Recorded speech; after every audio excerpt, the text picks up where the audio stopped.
for tax cuts for wealthy people. I think we should be able to prioritize and say these are good investments for average Americans. So enough about Milton Friedman. We have a healthcare crisis. I'm sure you're not proposing getting rid of Medicare. Is that you are? Okay. Well, you can tell he's young. But you're going to have people, well, you better get out of here. We got to get some which I think is a reasonable. I would rather have this discussion with you coming from a philosophical standpoint than the nonsense we had about death panels and everything else. I think this is an honest discussion here. But I would say that this isn't about the government taking over things. In this whole discussion, this is about the relationship government has to the free market. A pure free market, and you may believe that a pure free market would work. I don't. And that the free market has holes in it. And the government has responded to those holes in the free market. The free market could be pretty cruel. And we saw over the course of the last century when we had worker rights, a 40-hour work week, National Labor Relations Act, the National Labor Relations Board, all of these things that would protect workers. Then there was Social Security, because we needed to make sure that our seniors had some dignity.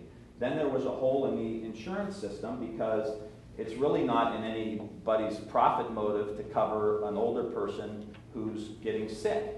And so we needed to put Medicare in there so that senior citizens would have some level of health care, because the free market didn't take care of those things. So the government was in response to that. So the discussion we're having now is a discussion about where does the government belong in relation to what the capitalistic system, and in this instance the insurance system, is doing in a capitalistic system. So what we're saying is that the government is not taking this thing over. There are already insurance regulations. They're just done by the state, the Department of Insurance in the state of Ohio. They all have state-run regulators.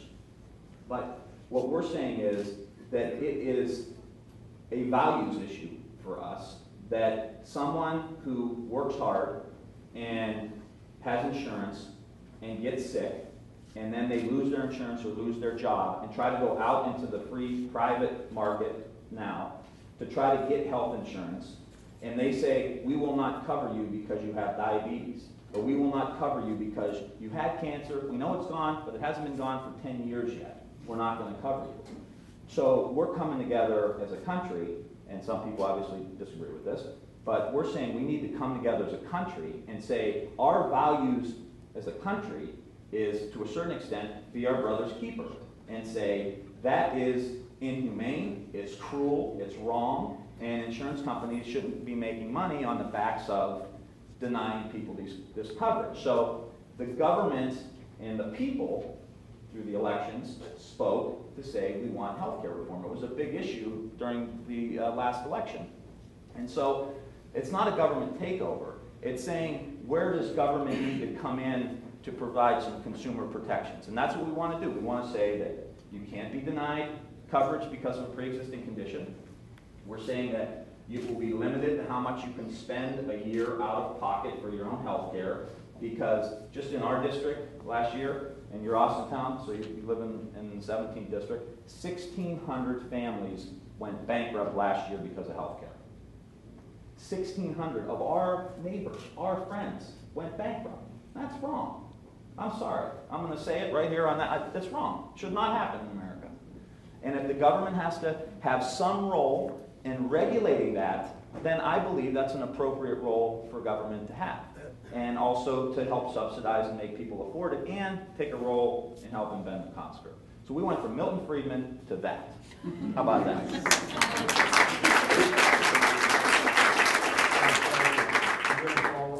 Oh yeah, actually, well, first of all, I was going to rebut that a little bit.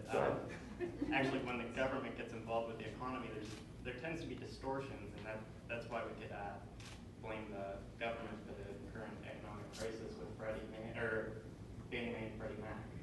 Well, see, I would answer the question with, under the current economic problem, was that there wasn't enough government regulation of Wall Street.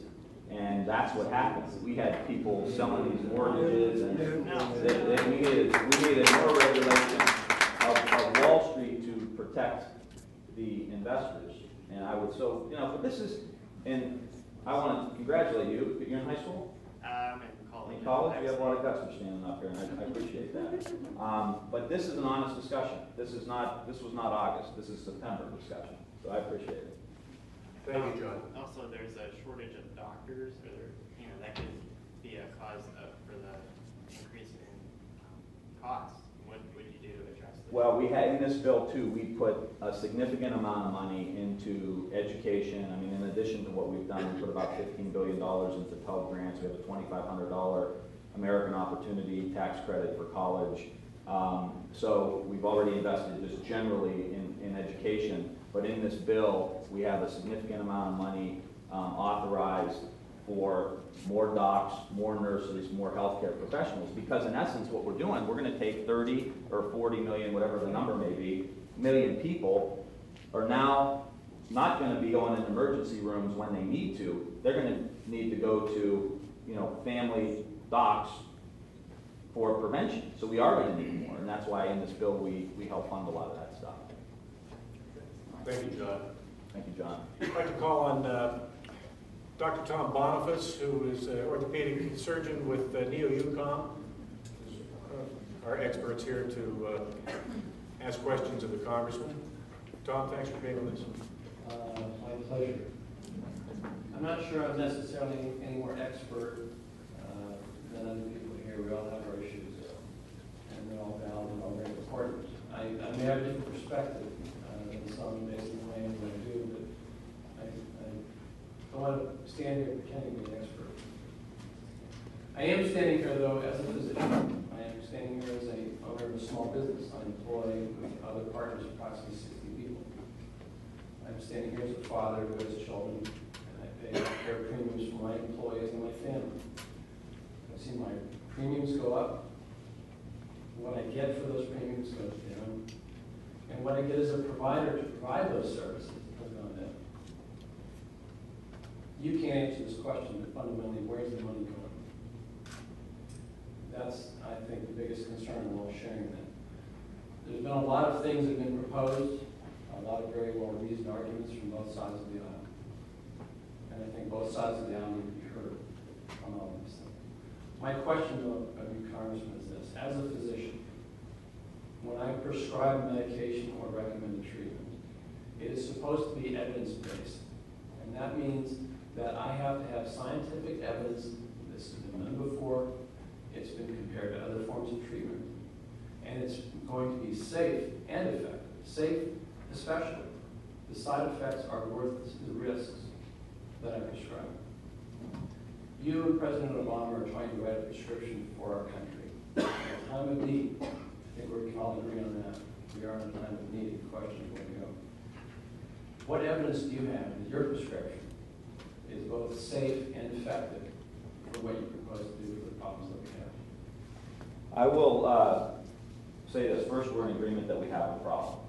I think we're all in agreement of that. We spend, in the United States, almost twice as much as other countries spend per person on healthcare.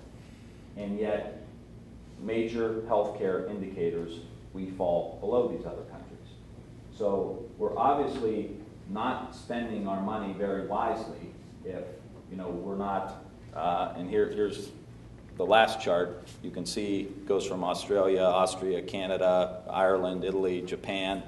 And the blue line down at the bottom is United States, $6,500 a year in 06. And again, that's going significantly up. So I'm not saying that the evidence that we're basing it on is not we're going to run the Canada system, because that is not what's on the table here. We're not going to run the German system. That's not what's on the table here. But what we're saying is part of how these countries save a lot of money is they cover everybody. And that is a significant savings for us. So, and it goes back to what our grandparents said. An ounce of prevention is worth a pound of cure. And we see it all the time with charity care, where, folks show up at the emergency room sick. We see it in the Medicare program, where people get into the Medicare program sick. So I think one of the fundamental issues that I think there's a significant amount of evidence on is that if